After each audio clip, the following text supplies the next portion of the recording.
Pulp Fiction is undoubtedly the film that cemented Quentin Tarantino's career as a director.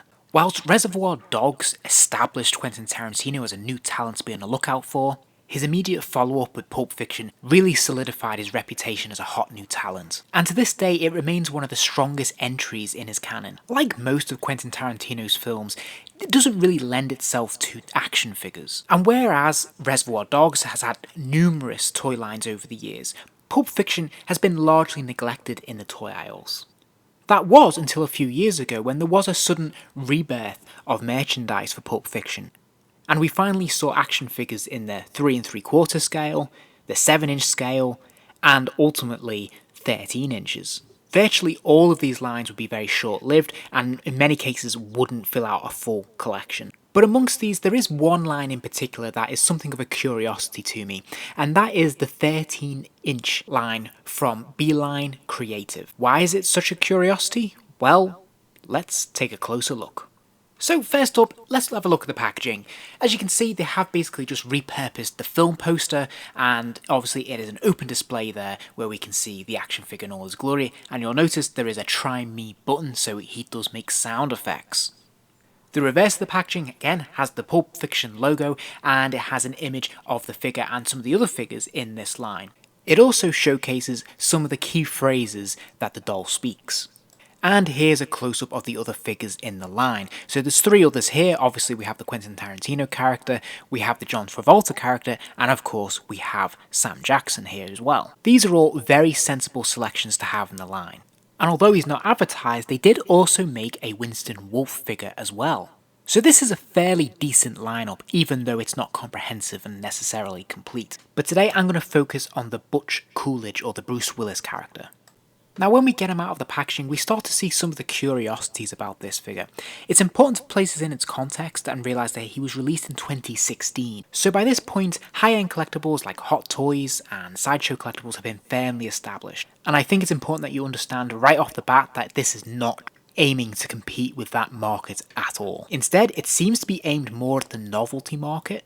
And I think you can more or less tell that straight away by the fact that obviously it is a talking doll. Now, talking dolls are usually either for children or they're for adult humour, and this is definitely leaning strongly towards the adult humour.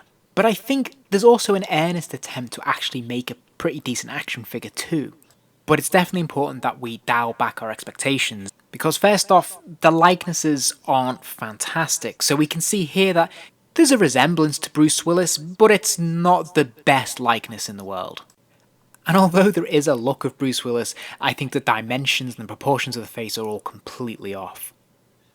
Also, the detailing on the figure is borderline at best. Here we can see he has an accessory of the watch, which is a nice idea, but obviously it's moulded in one plastic, there's no paint apps whatsoever, and it looks really cheap.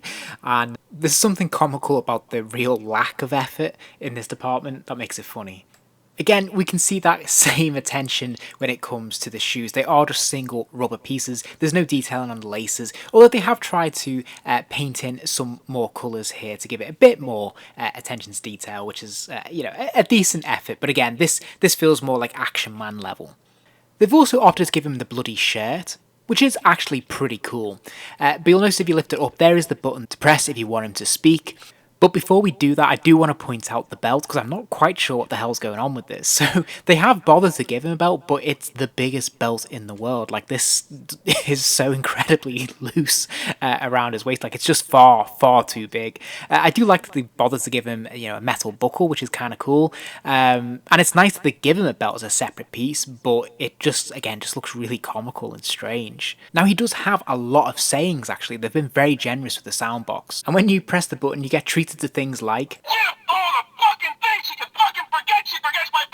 which definitely raises a smile. Now, the articulation is fairly basic and straightforward. He does have a swivel at the head, so he can swivel that 360 degrees if you so wish. He does have ball jointed shoulders though, which is good, so he can lift his arms up and out, which is pretty decent. He's got single jointed elbow, so he can bend at 90 degrees there, and he also has a hinge wrist, which also swivels, so that's pretty cool. He does have a swivel at the waist as well, so again, he can spin right the way around if you so wish. He's also got hinged hips, so he can kick his legs out to the side, and of course he can kick them forwards a pretty good distance. And he has a hinge at the knee there that bends to 90 degrees as well. And surprisingly, he does have a hinge at the ankle there as well, allowing his foot to bend forwards and backwards. Sadly, he only comes with the one accessory, which is the samurai sword, which is pretty cool. It's nicely sculpted and well painted, so this is a nice thing to have. It's just a shame we didn't get anything extra. And he does hold the samurai sword perfectly, there's no issues there, he grips it nice and tight, and it looks pretty decent. Now, whilst I really like this look, I think it would have been cool if they could have imbued him with a little bit something extra. I really like that brown suede jacket that he has in the film, and it's a shame that they couldn't have given him that as well. And possibly that machine gun there, that would have been really, really cool. So, you know, overall, this is a pretty fun figure, and I think the emphasis is on the fun, really, with this figure. Like I said, this isn't a high-end collectible, this isn't trying to be Hot Toys, it's trying to be something that makes you smile, and, you know, it definitely does that. I think it's a line that tries to be something different for the market, and it seems to be a halfway house between, yeah, a decent high-end collectible and a novelty toy. So I think it's an uneasy alliance.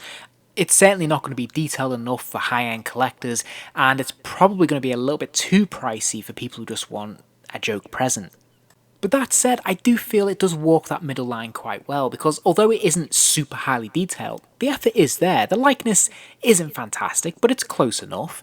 The extras that we have are pretty minimal, but they have made a nice effort with the outfit. I really like the bloodstain costume, I think that's really cool. I think it's just a shame it wasn't tweaked a little bit, because I don't think there's anything inherently wrong with it, but just little fixes like the belt, for example, could have been better tailored. And maybe they could have invested in a little bit more time and effort on the head sculpt, and thrown in a couple of extra accessories, and this wouldn't be far off a pretty decent figure in all truth. And you know, if nothing else, I don't have a Bruce Willis figure in this scale, and the cool thing about this figure is that it can double as a John McClane if you want. And as I said, if its chief objective is to make you smile, then it definitely succeeds. If you enjoyed this video, please do give it a like, and remember to subscribe, as there'll be plenty more videos soon.